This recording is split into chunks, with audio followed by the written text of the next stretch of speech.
Welcome back. Today is Immune System Day 1, and our aim is how does the immune system maintain homeostasis? Before we get started, you guys have got a do now. So I'm going to read through this passage, and I want you guys to use that information to answer questions 1 through 3 on your own. Okay. The immune system protects your body from outside invaders. These include germs such as bacteria, viruses, and fungi, and toxins, chemicals made by microbes. The immune system is made up of different organs, cells, and proteins that work together. There are two main parts of the immune system. There's something called the innate immune system, and we're actually born with this. This includes things like your skin and your mucus production, right? Which are things that start protecting you from bacteria and viruses the moment you are born. But there's also something called the adaptive immune system. We actually develop this over time every time we're exposed to a new microbe. So every time you get sick, your body kind of takes a picture of that bacteria or takes a picture of that virus. And it makes a sort of scrapbook with all of those pictures. And it holds onto those pictures so that the next time that bacteria or virus tries to break into your body, it knows exactly how to kill it to prevent you from getting sick. So the immune system is super cool, but also super complicated. We'll be talking about it over the next few days. But if something today doesn't make a lot of sense to you, don't panic just yet. I promise it will make sense as we go more in depth into these topics. But using that information, I want you guys to answer questions 1 through 3. Press play when you're ready to review the answers with me. All right, number 1, what is the function of the immune system? The answer to this could have been found in the very first sentence of this passage. The immune system protects your body from outside invaders.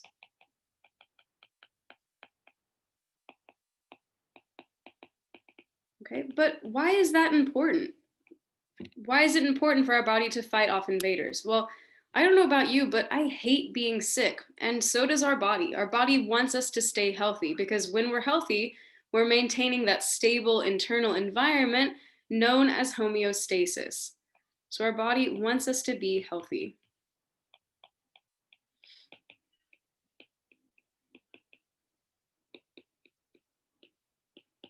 All right, and number 3, how does our body fight off foreign material that comes into our body? Now, this is a super complicated question, and it's a really packed answer that we haven't talked about before. So for this question, I just want you to mention anything you happen to know about the immune system, any vocabulary words you might know, anything, just any glimmer of an idea you might have, write it down. Okay, and we're going to dive more into that topic over the next few days. But one thing that you may have mentioned in your answer is something known as white blood cells. Okay. But how do those white blood cells move throughout your body? Well, it has the word blood in it. So those white blood cells have to travel through your bloodstream, which is why the very first thing we're going to talk about today are the 4 components of your blood that we need to know. The very first component of your bloodstream that we need to know is this yellow fluid known as plasma. So plasma actually makes up 55% of your blood. This is the fluid or liquid matrix of water, salt, proteins, etc. But this is what makes your blood fluid or liquid. It's the plasma. But what actually gives our blood that red color that we know all too well? That is none other than the job of the red blood cells. And the reason it makes your blood red is because it contains this protein called hemoglobin. Okay, this is actually a red protein. It contains a red pigment that gives it that red color. But the main reason we need to know red blood cells is because they are what, let me try that one more time. They are what is responsible for transporting oxygen and CO2 throughout your body. So oxygen binds to red blood cells, and that is what allows oxygen to move throughout your bloodstream.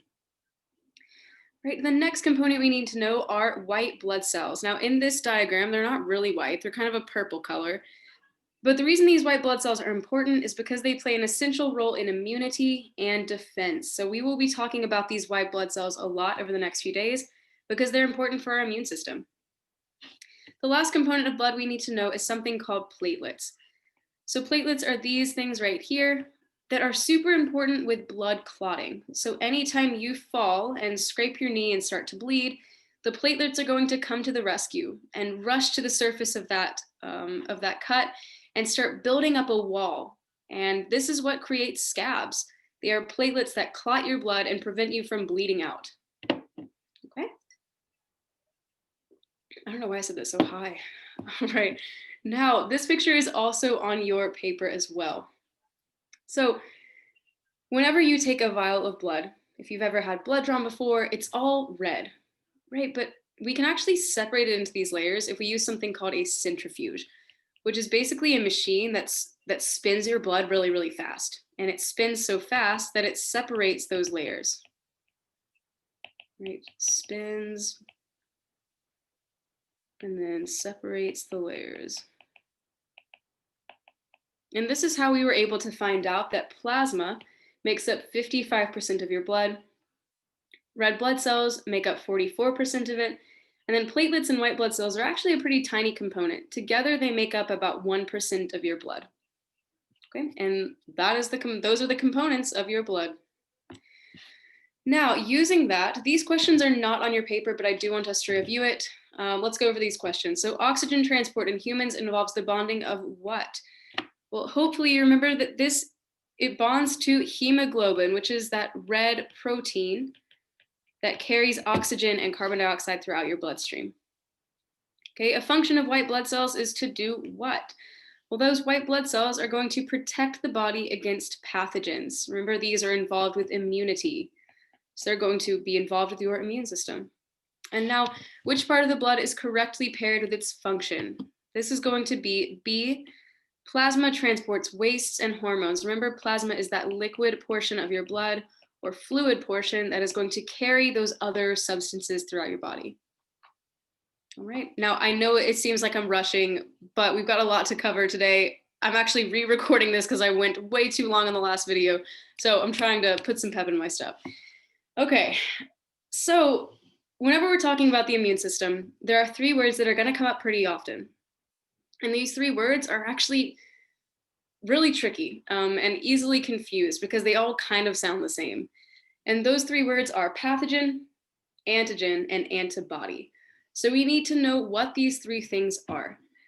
So the immune system defends our bodies against very specific microscopic invaders. Those microscopic invaders are what we call pathogens. Each invader has specific protein molecules attached to its surface called antigens.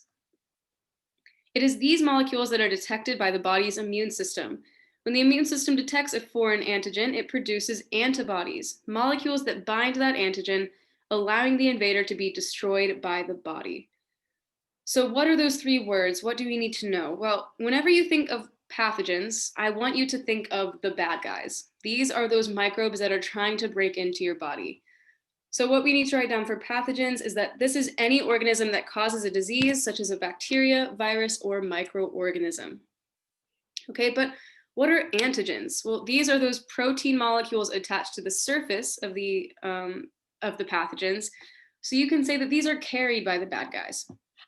But what we should write down is that an antigen is any substance that can cause an immune response. So these are always found on the surface of pathogens. And I'll show you a picture of what that looks like in just a second. Now, the last word we need to know is antibody. And whenever you hear the word antibody, I want you to think of the good guys. These are who are coming to your rescue, trying to save you from the bad guys. So antibodies are going to attach to the antigen like a tag so the immune system can recognize and destroy the pathogen. Okay, so let's look at a picture of, oh, I'm dropping the iPad again. Let's look at a picture of what that looks like. So the first thing I've drawn for you is a pathogen. Now, I've drawn him looking really mean, really bad, because this is the bad guy of your immune system. He is trying to break into, or he's not in your immune system, but he's trying to break into your body. And on the surface of that pathogen is going to be all of these little spikes. And we call those spikes antigens. Okay, so antigens are the protein, let's see, I'm trying to write this quickly. I've actually already written it, now I'm just pressing forward. Proteins on the surface of the pathogens. So the pathogens have all those little spikes on the surface called antigens. But we don't want this pathogen to break into our body. So that's where our white blood cells come into handy. Now I've drawn this white blood cell looking kind of like a Men in Black situation. And the second that white blood cell notices the antigen, it's going to start producing antibodies, and it's going to shoot those antibodies out of its body. Those antibodies are going to attack or attach to the antigens and then eventually lead to the destruction of the pathogen. So what I've written is antibodies connect with antigens and tag the pathogen for destruction. Okay, so eventually what theoretically should happen is the second that those antibodies connect with the antigens, it almost acts like a bomb, where once that antibody attaches to the antigen, it's going to destroy that pathogen and either lead to the pathogen being eaten by a macrophage, which we'll talk about in just a second, or it's going to straight up blow up that that pathogen with something called apoptosis, which is basically just a fancy way of saying the cell explodes. So we'll be talking more about this over the next few days, but make sure you are familiar with those words: pathogen, antigen, and antibodies. Okay, moving back to our slideshow. Again, I'm trying to speed this up because I know I talked too much. Next thing we're going to talk about are the 3 lines of defense of your immune system. So like we've said, your body doesn't want to get sick. So it actually has a few different mechanisms that it's going to lay down to protect you. The very first line of defense is going to be your skin. Your skin is that outer barrier of your body that prevents most pathogens from entering you. Okay, so it creates sort of a shield around your body. Now, I should say that these screenshots came from an Amoeba Sisters video that I've actually linked on this worksheet, and I would highly recommend you watch that video. It gives you some really important information, and I think it's pretty funny. I laughed out loud a few times, I'm not afraid to admit, so I would recommend it. Now, in addition to your skin, your mucous membranes are also going to serve as the first line of defense. So your mucus is going to trap those bacteria that try to enter your body and prevent most things from entering you.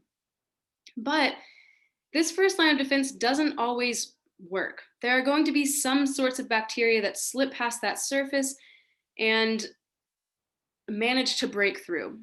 And that is when your second line of defense gets to work.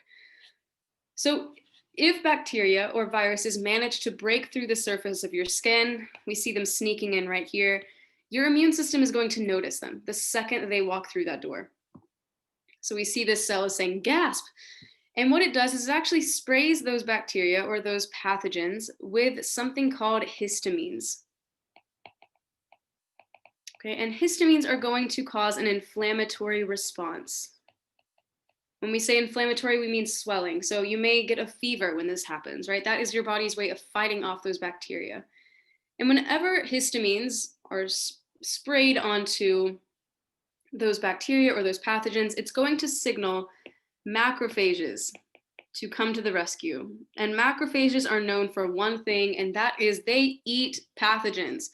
This macrophage is literally going to eat the pathogens the second that they walk through the door, and is going to digest them and get rid of them. So they are destroyed by those macrophages and they're eaten, which is kind of gross, but kind of cool. Okay. Now, I should also mention that both the first and the second line of defense are what we call non-specific, which means this macrophage is not picky about what he eats. Any sort of pathogen that crosses his pathway, he's going to eat all of them. Okay, same thing with the, Same thing with the first line of defense. This is also a non-specific response, meaning that that skin is going to protect you from any and all pathogen. It's not specific to a certain type of bacteria, it's just all of them. But things get a little bit different when we get to the third line of defense. So if any sort of pathogen manages to escape the grasp of the macrophages, this is where your third line of defense comes in clutch.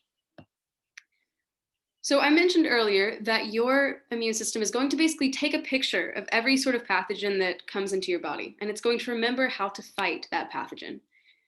So this is what we see here. We see that this white blood cell is telling this army of white blood cells, this is what we're looking for. This is the pathogen we are trying to fight. And the second that that happens, those white blood cells are going to go on the hunt and attack the pathogens in question. So you even see here that these white blood cells are shooting the arrows, and those arrows are actually antibodies. Okay, and those antibodies are going to attach to the surface of those pathogens and mark them for destruction. And the last thing we're going to talk about today is something called memory B and T cells. So the reason your immune system is able to remember pathogens that it's come in contact with before is thanks to these memory cells. And we will talk more about these either tomorrow or the next day. But these memory B and T cells hold on to the memory of every pathogen you have ever come in contact with. And it makes sure that whenever it notices that that pathogen is back in your body, it wakes up your white blood cells and tells them, hey, it's ready to attack. It's time to attack again. Get ready. And it's going to trigger this response all over again. So this is constantly happening in your body. Every time your body notices that there is a pathogen on the loose, it wants to kick it out as soon as possible so that you don't get sick and that you stay healthy. Okay. Now, to quickly review those three things we just talked about. The first line of defense are the barriers of your body. So things like your skin, your breathing passages, your mouth, and your stomach are all going to trap and kill most pathogens that try to break into your body. So this is a non-specific response, meaning that any sort of pathogen or bacteria, it's just going to wipe it out. It's going to prevent it from getting any further. Okay, but if some bacteria are able to cross that barrier and break in, that is when your second line of defense comes in handy. So your second line of defense is, I cannot speak today, is your inflammatory response. So when we say inflammatory, we're talking about swelling. This is caused by histamines. So your inflammatory responses include red, swollen, warm areas, and possibly a fever, right? This is why a fever is a hallmark that you are sick and currently battling an infection, because your body's going to cause that response in order to fight the bacteria in your body or fight the viruses. Okay, and this is where white blood cells and fluid begin to fight those pathogens and fight them to get them out. But again, if any sort of pathogen still crosses that barrier and breaks through and is not killed off by the second line, that is where your third line of defense comes in to save the day. This is known as the immune response. So this is a specific response. Okay, I also need to add that, go back. Your second line is a non-specific response. So again, in the second line, that macrophage is going to eat any sort of pathogen that crosses its line. It doesn't care what it is. It just wants a buffet of bacteria. But the third line of defense is the first time we actually see a specific response. So when we see this phrase specific, we mean that there are specific cells that can distinguish between different kinds of pathogens and react with a specific defense. So each type of pathogen gets a specific and a different response that is targeted to kill it. Okay, and this is also where we see the production of antibodies that are going to attach to those antigens and tag the pathogen for destruction. All right, so again, this is let me do that for you. This is another summary of, oh my God, I did it again. No, I did it again. Oh my God. Oh, there it is. Okay, I'm not touching it anymore. This is another summary of what we just talked about. Make sure you guys know that the first and second lines of defense are non-specific. Third line is specific for a specific type of pathogen. All right, use that information to complete your exit ticket. Other than that, have a wonderful day, and I will see you guys on Thursday.